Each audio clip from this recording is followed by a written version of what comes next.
Hello, Tattered Tammy here. I came on to show you guys what I've been up to working on. As some of you know, I'm getting ready for to be a vendor at an event. So I am making journals and other things to sell.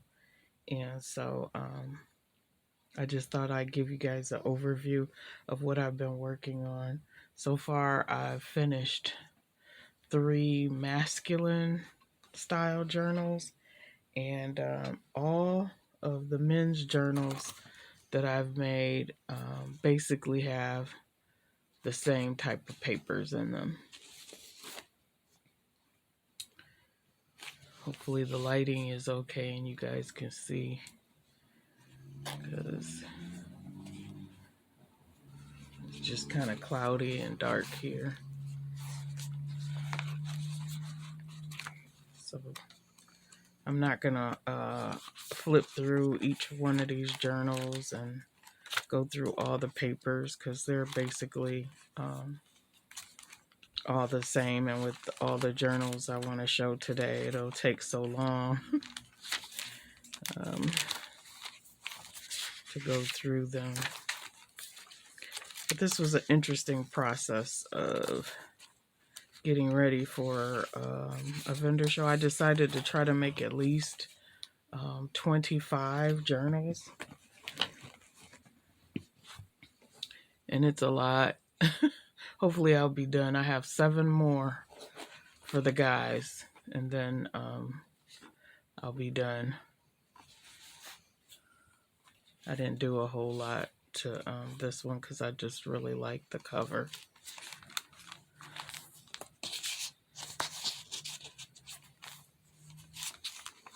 I just tried to pick fabrics that would complement the cover, or papers, and that would appeal to a more masculine sensibility. Now this one,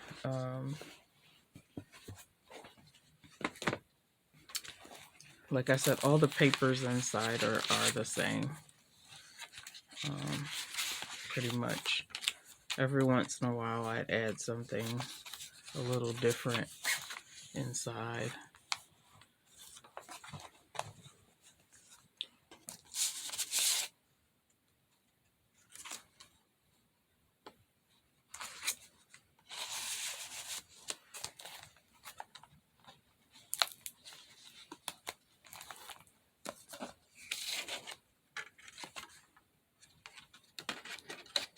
I don't know what this is. This reminds me of the letters and numbers that they would put in signs outside. I had went to, at my, the one thrift store I go to that is huge. He has a whole section that is like for tools and automotive and anything that anybody mechanically inclined or who likes to build or whatever would have. And he had like these types of things. I forget what the name of these are. Insulators, or they act like washers or something like that. I don't know, in between car parts. So he had bags and bags. But he was nice enough to let me get some cheap, but he was saying that like mechanics pay a lot of money for these. But I was like, oh, I was drooling because, you know, when I make journals for guys, I want this kind of stuff. So there's all different shapes and sizes. And these really reminded me, if you guys are follow Bohemian Crafting, her channel, things that she does, and it's just really neat. So that is what I used on here. set that aside. And for this, I won an auction on eBay, and I won all of these. They have 52 of them, and apparently, back in the day, cereal, like Post cereal, would have these. What I thought they were, I thought they were like maybe 1 inch by 2 inch, like a keychain size, and I thought, oh, I can make like little chain dangles for the guide journals or bookmarks, but they are actually bicycle license plates. So like I said, they have he had 52 of them, and so I am gonna have fun making my journals for the guys using these. They are so cool.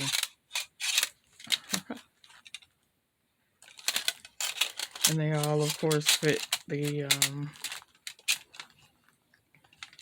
different states. Ohio, OH. Okay. So that's fun. I was excited. And they are usually selling these anywhere from $3 each to $6 each. And I got all 52 of them for like $14. So on the auction, I was so excited, guys. So excited. So that's that for the guys. And then the other ones that I made, you saw like a glimpse of these. So this is a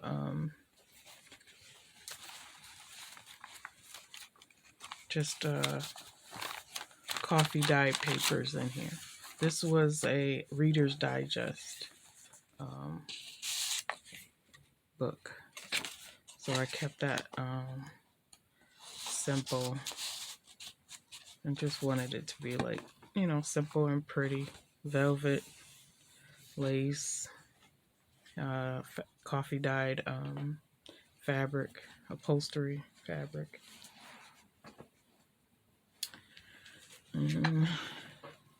This one too, I love doing covers, but I really am not fond of decorating a lot of the inside pages. This book I got from a little antique shop here down. We have a small like little downtown area, and there's a shop called the 530 shop. I'll have to take you guys there one day. And this book was falling apart, and she gave it to me for $3. And she also gave me like a yard of this fabric, just as she just threw that in. So, and most of these are just coffee dyed papers, and I threw in a few other types of papers in there.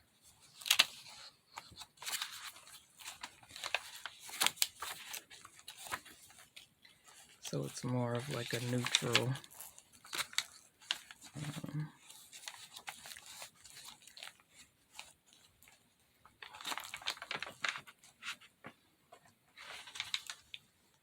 okay, there's that one.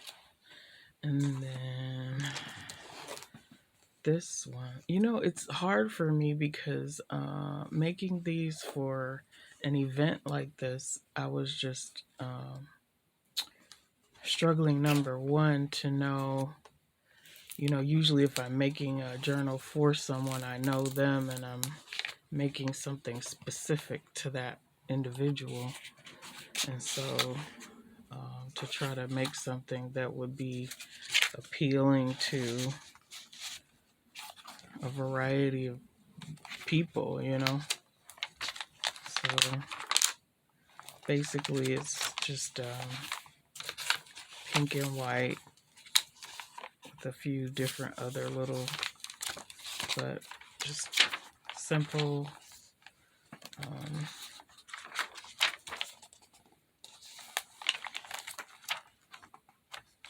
Just try to keep it simple, and then it doesn't take that long for me to make them either. Okay. This one. I didn't do much to this cover either. Just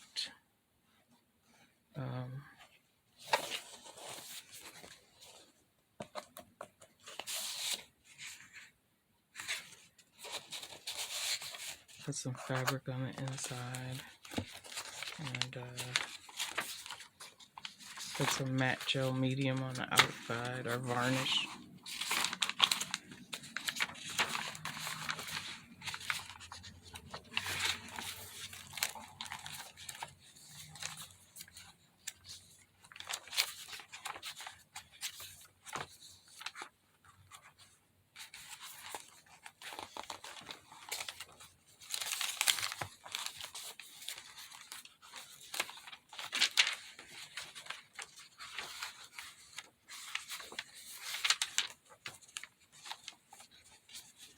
It's pretty simple, guys.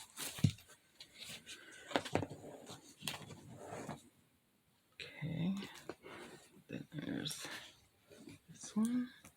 This I had, this came with a pack of like tissue paper. I'm not exactly sure. I've had it so long where I got it from. Buttons, a feather, brads. Of course, you know I like my hardware there. More of the tissue paper. And then I had taken cardboard and like sheets, and I cut them down and or tore them, and then I stained them with a gel stain. I love that gel stain. I've done like heavyweight cardboard with that gel stain, and it looks like wood. And it's of course the dark, like an ebony color.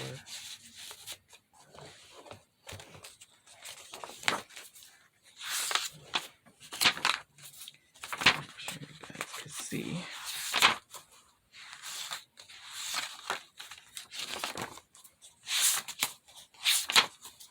The other issue that I'm having is trying to figure out how I would price these.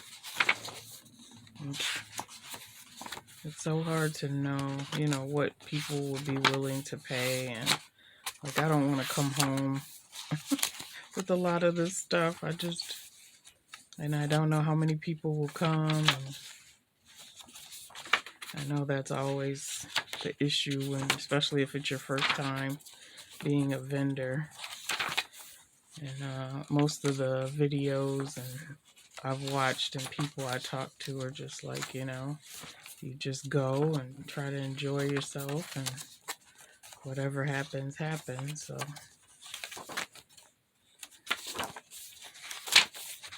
and you learn from your experiences.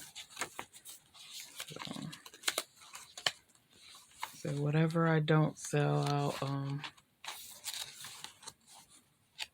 either gift or put on my eBay that my daughter is setting up for me so kindly.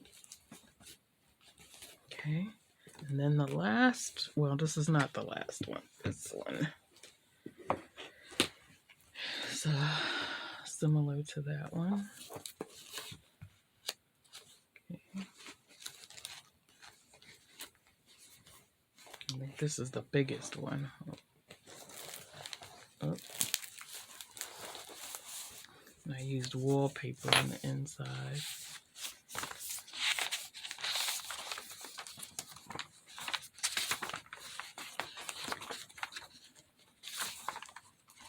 When I'm all finished with everything, if I have time, I may add a little bit more to these as far as tags and ephemera or whatever. But if not, they'll just be sold as plain writing journals as they are, which is what I like to make.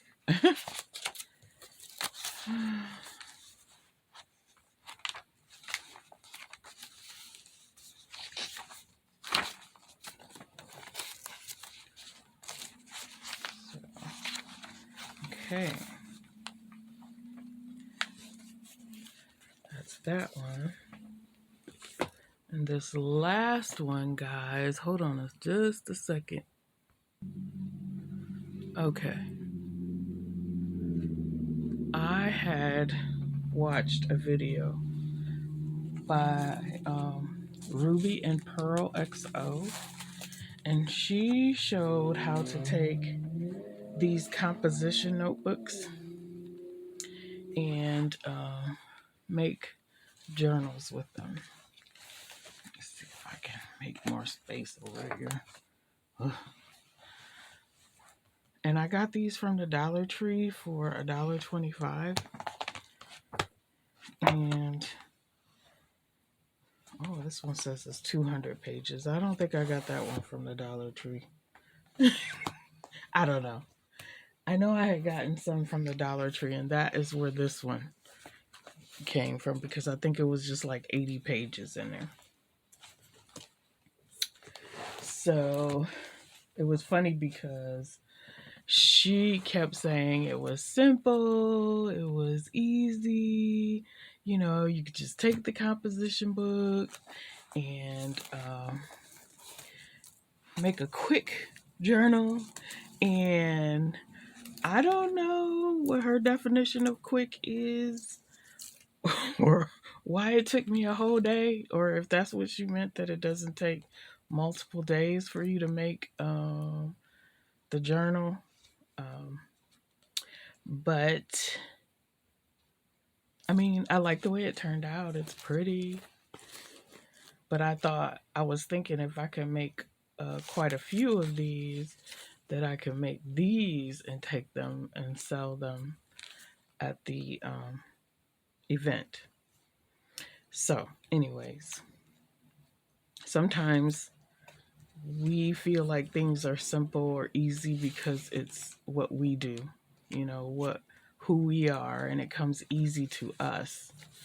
And you know, the makers that I watch, everything they do is so beautiful, and I'm always amazed by people's brains and how they come up with ideas and how they put things together. And yeah, that's just amazing to me. I hope I've been in frame, guys. But so what I did was I took out the paper out of the center. I don't know if you can see, I cut that string, and I took the string out and took this whole signature out. And I took those signatures and I took a cookie sheet, and whatever coffee, I put them on the cookie sheet. Whatever coffee was left in our coffee pot, I simply poured over top of them and moved them around and flipped them over and made sure they were all wet with coffee, or most of it, you know, because I didn't want to handle them too much because they are delicate when they're wet. And then I kind of just press the water out of the papers and drain the excess coffee off. And I put them in the oven on like 225 and just left them. And as they dried, I just pulled them off the top and flipped them from the bottom over and pulled those off the top.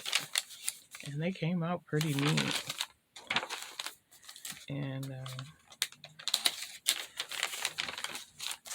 this paper is thin, and but I love how it feels. It's almost like the same as the wax papers that feel.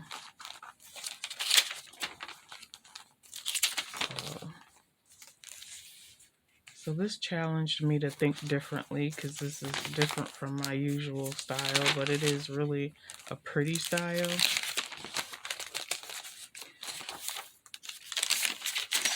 So I will probably try it again and see if it goes a little bit quicker for me. Because, you know, sometimes when it's different for you and you have different materials in your possession and you have to try to figure out how to put it together so that it looks like what the look you're trying to achieve. So we'll see if I can do it in a couple hours or if it still takes me a full day. Or maybe I don't like doing multiples at a time, but maybe with this, that might be okay. I don't know. We'll see. And that is done. So this is wallpaper, texture wallpaper that I have, and just paper, fabric, some velvet fabric, lace. This was from a card, a vintage card, and this was like one of those cardboard frames that comes out of those books, like a Grandma Bragg book, and I covered it with paper, vintage paper from a book, and added a key with a ribbon and some coffee dyed paper fabric that was ripped. And I put there's gold acrylic paint around to highlight. So there you have it, guys. Thank you for watching. Have a great day. Bye.